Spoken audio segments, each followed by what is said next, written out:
As a psychiatrist, I remember very well the condemnation by the American Psychiatric Association of Soviet psychiatrists and the Soviet Union for their use of psychiatric techniques and psychiatric medications to control political dissidents. Sadly, shockingly, we in the United States have become those same oppressors. We now have a policy, as exemplified by the FBI brochure from the Phoenix Office on Counterterrorism, which says people who are defenders of the U.S. Constitution against federal government and the UN and make numerous references to the U.S. Constitution should be monitored as potentially murderous, and fanatical terrorists, by extension, should be considered mentally unstable. Under the new Freedom Commission, mentally unstable people must be medicated on a compulsory basis with lethal and untested but very profitable psychiatric medications.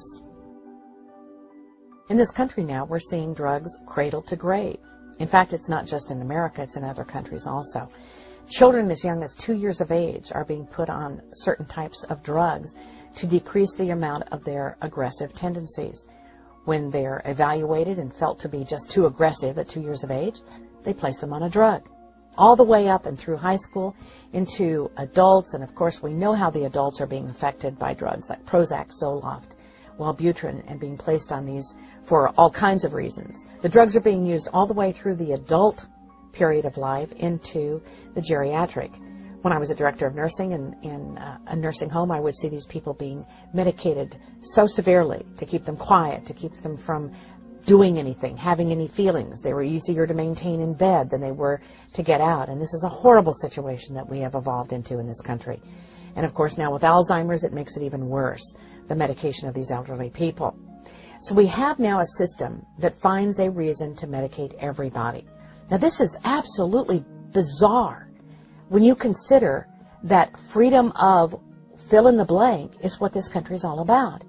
And yet, under the guise of a diagnosis, whether it's accurate or not, these people will then be forcibly drugged and helped or hindered. Who knows? Who knows what will happen as a result of these deleterious drugs that are given in combinations and amounts that many times are not safe. Yeah, there is a war on freedom. And we're being told over and over and over again that we need to support George Bush and we have to support the war in Iraq and we have to support this war on terror and we have to support all these laws that are coming by because, of course, they're all here to protect us. And yet when you look at things like the Patriot Act, this allows the FBI or any law enforcement agency to utilize what they call sneak and peek.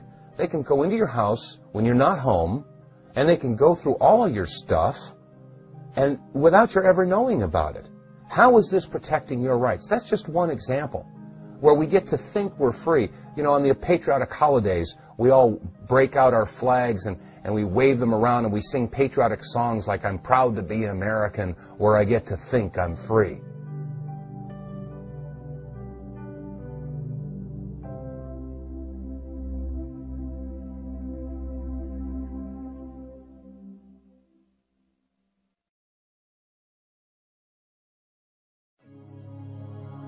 In the fall of 2005, a scandal erupted that stretched on into 2006 about President Bush using the National Security Agency to monitor and to essentially spy upon American citizens.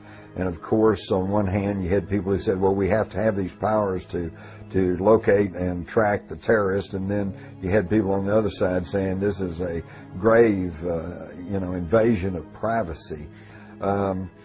If the history of the United States was one that had always used such powers correctly and only against true enemies of this country, I would be a whole lot more supportive. But when you go back and look at history, you go back to the Red Scares of the 20s, when J. Edgar Hoover was sending the FBI against political dissidents and against political parties. You go to the COINTEL program of the 70s when Nixon and the FBI were being used against race groups. COINTEL program was used against Dr. Martin Luther King Jr. They were targeting peaceful dissent, and that's just anathema to a free society.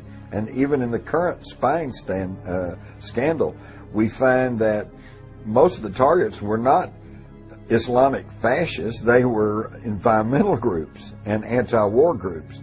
So I think we have to be extremely careful in giving these types of spying powers to any government, because historically it has only been proved that they will use it against their political enemies.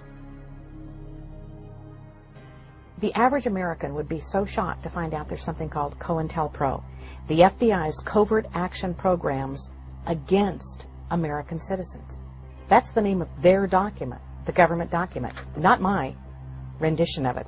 In fact, it is Report 94-755 called Supplementary Detailed Staff Reports of Intelligence Activities and the Rights of Americans. This is a hearing that occurred in 1976. Now, some notable people that sat on this hearing: Philip Hart, Walter Mondale, Gary Hart, Howard Baker, Barry Goldwater, and Richard Schweiker.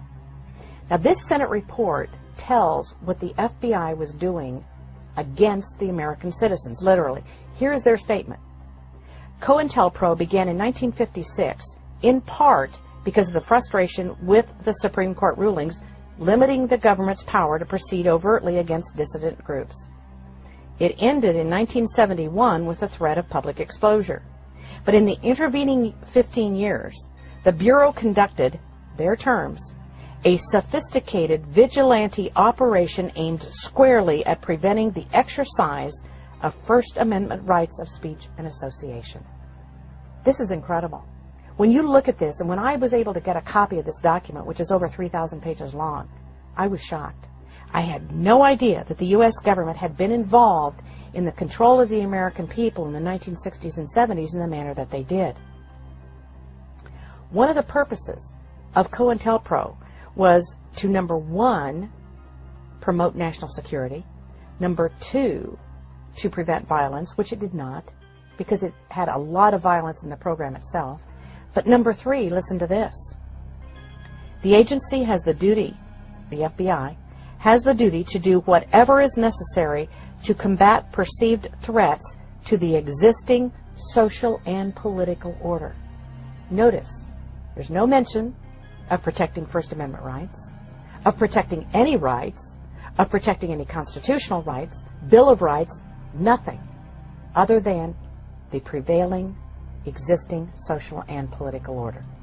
One of the things we're doing is developing all sorts of technology, not to spy on the Russians, not to spy on the Chinese, not to spy on Osama bin Laden, but to control the American people. We have satellites. Are they monitoring what's going on in Russia or China today, or are they watching what's going on in the United States? We have a program known as Echelon, where they listen to every telephone call, every email, record every fax here in the United States. And all of this is done by computers. All of these messages are kept indefinitely on computer disks. What the American people must understand is that the massive amounts of money we're spending on defense is not to protect America, but ultimately to be used to control the American population as we move from freedom to fascism.